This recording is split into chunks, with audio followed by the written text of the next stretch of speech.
Hello everyone, you are welcome to my channel NM Creative Learning.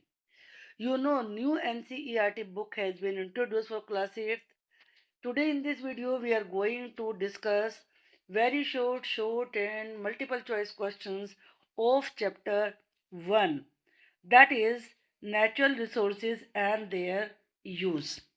Let us start. अगर आप channel पर नए हैं तो प्लीज चैनल को सब्सक्राइब जरूर कर लीजिए। अब यहाँ पर हम पहले थोड़ा लेसन का इंट्रोडक्शन देख लेते हैं। Natural resources are vital material, जो बड़े इम्पोर्टेंट मटेरियल्स होते हैं और ये हमें नेचर से मिलते हैं, जैसे एयर, वाटर, मिनरल्स, फॉरेस्ट, इन सब को ही नेचुरल रिसोर्सेज कहा जाता है। इन्हें दो कैटेगरी में बांटा गया है। एक होते हैं रिन्यूएबल, जो रिप्लेनिश होते रहते हैं, जैसे सोलर, विंड, यानी कि जो सन की एनर्जी होती है, और दूसरे होते हैं नॉन रिन्यूएबल, जो कि लिमिटेड मात्रा में होते हैं, ज़मीन के अंदर होते हैं, और ये कभी रिन्यू नहीं हो सकते, क्योंकि इन्हें रिन्यू होने में, रिप्लेनिश होने में मिलियंस ऑफ ईयर्स लगते हैं, जो कि आदमी के लाइफ स्पैन से बहुत बहुत बड़ा टाइम पीरियड है। तो नॉन रिन्यूएबल में आते हैं कोयल और ऑयल।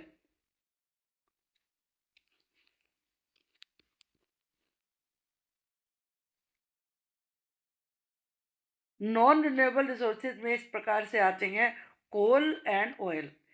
इसेंशियल फॉर सर्वाइवल, ये जीवित रहने के लिए बहुत ज़रूरी हैं, एनर्जी के लिए ज़रूरी हैं, और जो चीज़ें हमें अपने लाइफ को जीने के लिए चाहिए उन मटेरियल्स के लिए बहुत ज़रूरी हैं। इसीलिए रिक्वायरिंग रेस्पॉन्सिबल यूज़, हमें बड़ी जिम्मेदारी से इनका यूज़ करना है, इनका कंजर्वेशन करना है, मतलब संचय करना है, पोल्यूशन कंट्रोल रखना है ताकि ये पोल्यूटेड ना हो, सस्टेनेबिलिटी, और ये काफ़ी लंबे समय तक चलते रहें, टू प्रिवेंट डिप्लीशन, ताकि ये खत्म ना हो, इससे बचाने के लिए, और क्लाइमेट चेंज को भी रोकने के लिए। अगर हम इन्हें अंधाधुंध तरीके से यूज़ करेंगे बिना सोचे समझे, तो इनका नुकसान ज़्यादा होगा, और उससे क्लाइमेट चेंज, जो नेचर की साइकिल है, वो सब प्रभावित हो जाएगी। इम्पैक्टिंग ह्यूमन लाइफ, और इसका असर किस पे पड़ेगा? ह्यूमन लाइफ पर और इकोसिस्टम्स पर बहुत ज़्यादा पड़ेगा, सिग्निफिकेंटली। की यूजेज इंक्लूड ड्रिंकिंग वाटर, इनके मेन यूज़ क्या हैं? ड्रिंकिंग वाटर है, ब्रीदेबल एयर है, फूड, शेल्टर, एनर्जी, और इंडस्ट्रीज के लिए raw materials. I think lesson का आपको इंट्रोडक्शन मिल गया है। अब हम क्वेश्चन आंसर शुरू करते हैं। What are natural resources? Materials and substances found in nature, जो नेचर से मिलते हैं। देखो, नेचुरल वर्ड को याद रखो, नेचुरल नेचर से बना है, तो नेचर से मिलते हैं ये। That humans use for survival, क्यों जरूरी है?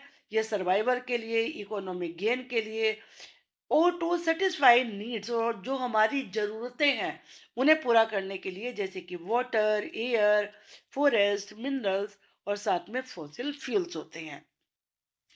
How are they classified? इनको कैसे अलग अलग तरीके से बांटा गया है? एक है इनका तरीका by renewability, renewable, solar, wind, water, forest, ये सारे रिप्लेनिश होते रहते हैं नेचुरली। मतलब सन आज सेट हुआ, कल फिर सनराइज होगा, हवाएं चलती रहेंगी, वाटर आता रहता है, वाटर साइकिल है एक अपनी, और फॉरेस्ट ग्रो होते रहते हैं, तो ये रिप्लेनिश होते रहते हैं। जो नॉन रिन्यूएबल होते हैं, जैसे coal, oil, gas, minerals, are limited, बहुत कम मात्रा में है, एंड फाइनाइट है। दूसरा, इनके ओरिजिन के हिसाब से बायोटिक होते हैं, बायो से याद रखिए, जो प्लांट्स, एनिमल्स, क्योंकि जिनमें लाइफ होता है। अबायोटिक होते हैं जिनमें लाइफ नहीं होता, मिनरल्स हैं, वाटर है, एयर है। अगला क्वेश्चन उठता है कि ये इंपॉर्टेंट क्यों है? Why are they important? Essential for life, जिंदगी के लिए जरूरी हैं, जैसे ऑक्सीजन के बिना हम जिंदा ही नहीं रह सकते।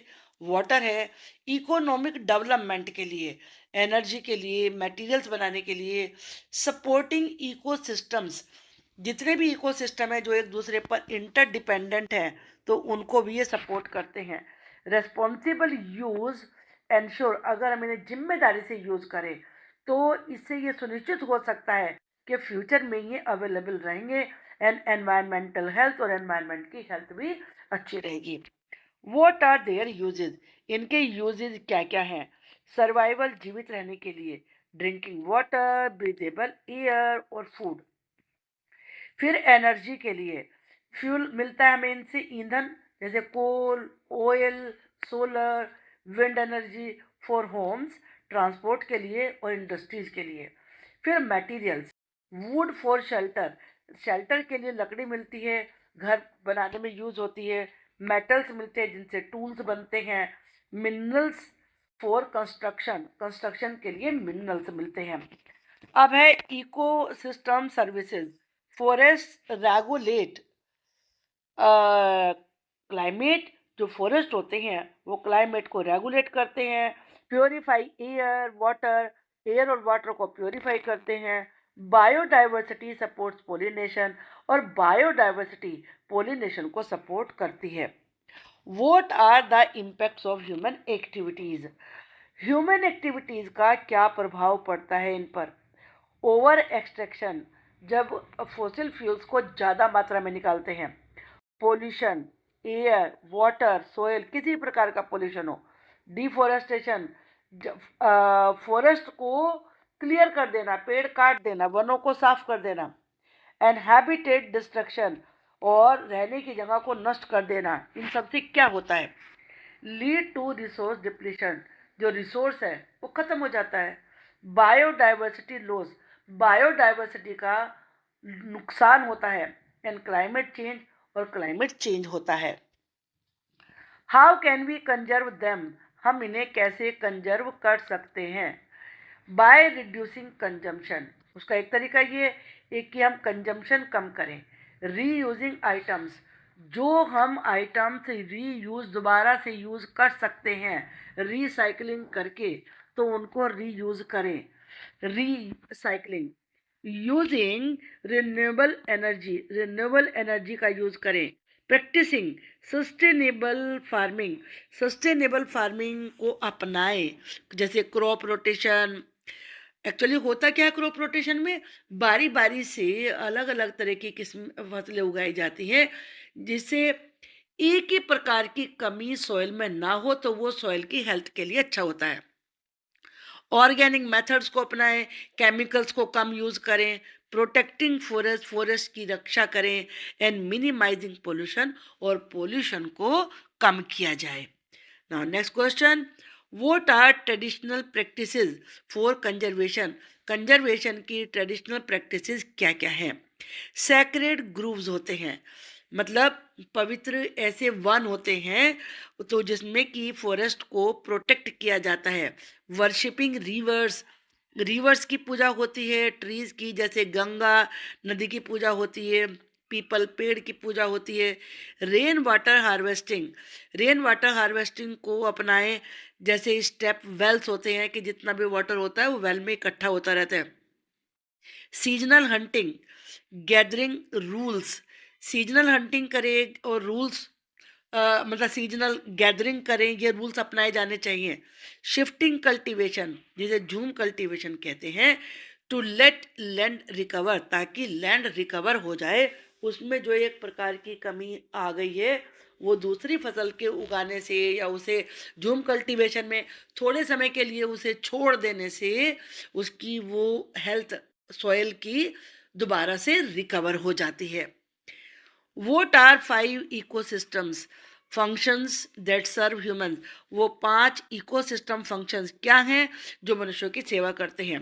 5 ecosystem functions that serve humans are provision of food. पहला तो फूड मिलता है, क्रॉप्स, फ्रूट्स, फिश और meet.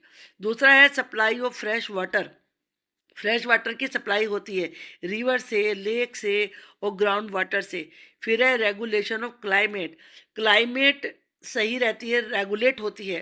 Forest absorb carbon dioxide, जो फॉरेस्ट हैं वो कार्बन डाइऑक्साइड को एब्जॉर्ब करते हैं।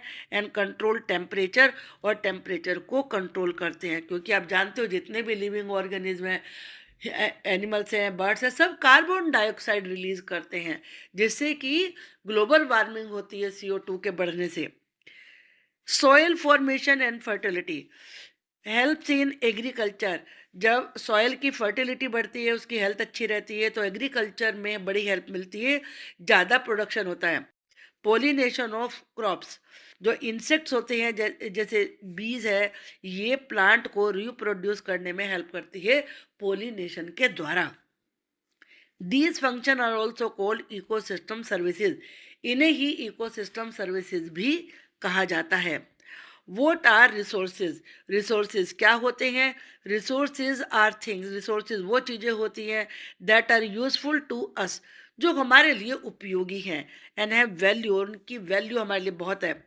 दे सेटिस्फाई ह्यूमन नीड्स, वे मनुष्य की आवश्यकताओं को पूरा करती हैं। एग्जाम्पल है एयर, वाटर, सॉइल और minerals. What are three types of resources? The three types of resources are natural resources, जो नेचर से मिलते हैं, ह्यूमन मेड रिसोर्सेज, जिन्हें आदमी बनाता है, और ह्यूमन, मनुष्य खुद एक रिसोर्स है। What is the difference between renewable and non-renewable resources? दोनों में क्या डिफरेंस होता है? Renewable resources can be renewed naturally, वो नेचुरली रिन्यू होते रहते हैं, जैसे air, water, sunlight. Non renewable resources limited हैं, take millions of years to form, उन्हें बनने में करोड़ों साल लगते हैं, जैसे कि कोल और petroleum. What is resource conservation? Resource conservation क्या होता है? Resource conservation means using resources carefully, resources को सावधानी से यूज करना, एंड वाइजली, बुद्धिमानी पूर्ण तरीके से यूज करना, सो दैट, ताकि दे आर नॉट वेस्टेड, वो वेस्ट ना हो, and are available for future generations, और आने वाली पीढ़ियों को भी उपलब्ध रहें, अवेलेबल रहें। Why are human resources important? Human resources important क्यों हैं? Human resources are important because people use their knowledge, skills and technology to make natural resources useful। Human resources इसलिए इम्पोर्टेंट है क्योंकि वो लोग ही तो हैं जो कि अपने नॉलेज को, स्किल को, टेक्नोलॉजी को यूज करते हैं नेचुरल रिसोर्सेज को यूजफुल बनाने के लिए। What are human made resources? Human made resources क्या हैं? Give examples. Human made resources are created by humans, इन्हें आदमी बनाते हैं। Using natural resources, natural resources का यूज करके, जैसे कि रोड्स हैं, ब्रिजेस हैं, बिल्डिंग्स हैं, मशीन्स हैं, और साथ में टूल्स भी हैं। What is sustainable development? अब सस्टेनेबल डेवलपमेंट क्या होता है? Sustainable development means using resource in a way, कि रिसोर्सेज को इस तरीके से यूज किया जाए दैट मीट्स प्रेजेंट नीड्स, जो हमारी प्रेजेंट, वर्तमान की आवश्यकताओं को भी पूरा करे, without harming the ability of future generation to meet their needs, और जो आने वाली पीढ़ियां हैं उनकी आवश्यकताओं को पूरा करने के लिए इन रिसोर्सेज की जो एबिलिटी है, जो क्षमता है, वो भी बनी रहे। मतलब ये नहीं कि हमने यूज़ किया और ख़त्म हो गया और आगे, मान लो सॉइल है, सॉइल तो रहेगी लेकिन वो बिल्कुल इतने तरीके से उसके न्यूट्रिएंट बिल्कुल ख़त्म हो गए कि आने वाली पीढ़ियाँ उसे यूज़ ही ना कर पाएँ, तो वो सस्टेनेबिलिटी नहीं है। वो एबिलिटी बनी रहे, ये सस्टेनेबिलिटी है। Give two examples each of renewable and non renewable resources.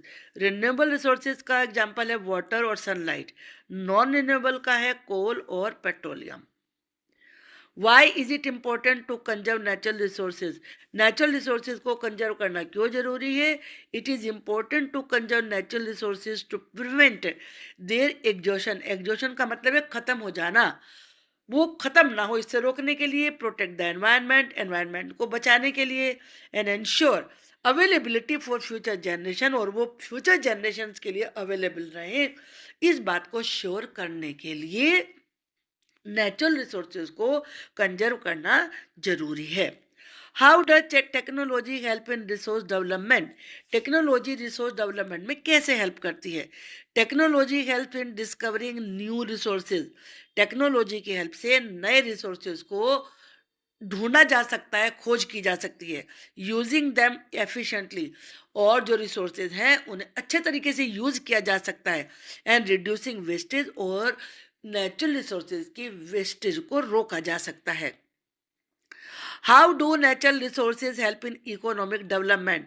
जो नेचुरल रिसोर्सेज हैं वो इकोनॉमिक डेवलपमेंट में कैसे हेल्प करते हैं। Natural resources provide raw materials, natural resources raw material देते हैं इंडस्ट्रीज के लिए, क्रिएट एम्प्लॉयमेंट, रोजगार क्रिएट करते हैं, support agriculture and help in trade, व्यापार में हेल्प करते हैं। दस इस प्रकार से कंट्रीब्यूटिंग टू इकोनॉमिक ग्रोथ में योगदान देते हैं। Why should we conserve natural resources, हमें नेचुरल रिसोर्सेज को क्यों कंजर्व करना चाहिए। We should conserve natural resources to prevent their depletion, कि वो ख़त्म ना हो, इससे बचाने के लिए। प्रोटेक्ट द एनवायरनमेंट को बचाने के लिए। And to ensure that future generation can also use them, और ये श्योर करने के लिए कि आने वाली पीढ़ियाँ भी उनका यूज़ कर सके, इसलिए वो मौजूद रहें। Write two ways to conserve natural resources, natural resources को कंजर्व करने के दो तरीके बताइए। पहला है रिड्यूस वेस्टेज, वेस्टेज मत करो, उसको कम करो। रीयूज मटेरियल्स, और जो मटेरियल दोबारा यूज करो। प्लांट मोर ट्री, ज़्यादा पेड़ लगाइए। Use renewable sources of energy, और जो एनर्जी के रिन्यूएबल रिसोर्सेज हैं जैसे सोलर एनर्जी, विंड एनर्जी, उसको यूज करें। अब हम देखेंगे एमसीक्यूज। अब आपका ये एक तरीके से टेस्ट भी हो जाएगा कि आपको कितना याद है वहाँ से। Natural resources are obtained from, natural resources मिलते हैं कहाँ से, फैक्ट्री से, नेचर से, स्कूल से, होम से। तो जैसा मैंने बताया था आपको कि ये नेचुरल होते हैं तो नेचर से मिलते हैं, तो करेक्ट आंसर है nature. Which of the following is a renewable resource, इनमें से कौन सा एक रिन्यूएबल रिसोर्स है। कोल है, पेट्रोलियम है, सनलाइट है, या मिनरल्स है। तो रिन्यूएबल रिसोर्स है sunlight. Which one is a non renewable resource, इनमें से नॉन रिन्यूएबल रिसोर्स कौन सा है। एयर, वाटर, विंड, या कोल। कोल जमीन के नीचे होता है तो उसे बहुत टाइम लगता है बनने के लिए, तो ये कोल है इसका correct answer. Which natural resource is essential for all living beings, कौन सा नेचुरल रिसोर्स है जो सभी प्राणियों के लिए ज़रूरी है। सोल है, फॉरेस्ट है, वाटर है, या मिनरल्स है। वो है वाटर। फॉरेस्ट हेल्प करते हैं किस चीज़ में, causing pollution, soil erosion, preventing soil erosion, या फिर wasting land. Naturally soil erosion को रोकने में फॉरेस्ट हेल्प करते हैं, so correct answer is C. Which resource is use for making jewellery, jewellery बनाने के लिए कौन सा रिसोर्स यूज होता है। वाटर, एयर, मिनरल्स, या फिर सॉयल। मिनरल्स यूज होता है क्योंकि मिनरल्स गोल्ड, सिल्वर, डायमंड, ये सब मिनरल्स में आते हैं। विच नेचुरल रिसोर्स प्रोवाइड्स ऑक्सीजन, कौन सा नेचुरल रिसोर्स ऑक्सीजन देता है। रिवर्स देती हैं, फॉरेस्ट देते हैं, मिनरल्स देते हैं, या फिर कोल देता है। तो ये देते हैं फॉरेस्ट, क्योंकि ऑक्सीजन प्लांट से मिलती है। Which of the following is used as fuel, इनमें से किसे फ्यूल के रूप में यूज किया जाता है। कोल को, वाटर को, सॉइल को, या एयर को। आप ये समझ ही गए होंगे, ईंधन के रूप में कोयले को प्रयोग किया जाता है, so coal is the correct answer. Which resource help in agriculture, कौन सा रिसोर्स एग्रीकल्चर में हेल्प करता है। मिनरल्स करते हैं, सॉइल करती है, कोल करता है, या फिर पेट्रोलियम करता है। तो नेचुरली सॉइल होती है पर खेती होती है, मिट्टी चाहिए होती है, तो B is the correct answer. Conservation of natural resources means, natural resources का कंजर्वेशन होता है तो इसका मतलब क्या होता है। वेस्टिंग दैम, नेचुरल रिसोर्सेज को वेस्ट करना। यूजिंग दैम केयरफुली, उनसे ध्यान से यूज़ करना। डिस्ट्रॉइंग दैम, उन्हें नष्ट करना। इग्नोरिंग दैम, उन्हें अनदेखा करना। इसका करेक्ट आंसर है नेचुरल रिसोर्सेज को केयरफुली यूज़ करना, वही कंजर्वेशन कहलाता है। अब वेरी शॉर्ट आंसर्स हैं। व्हाट आर नेचुरल रिसोर्सेज, इन्हें आप बिग क्वेश्चंस को याद करने के लिए यूज़ कर सकते हैं। Resources obtain from nature, nature से मिलने वाले resources. Name two natural resources, ये है water and air. What are renewable resources, resources that can be renewed naturally.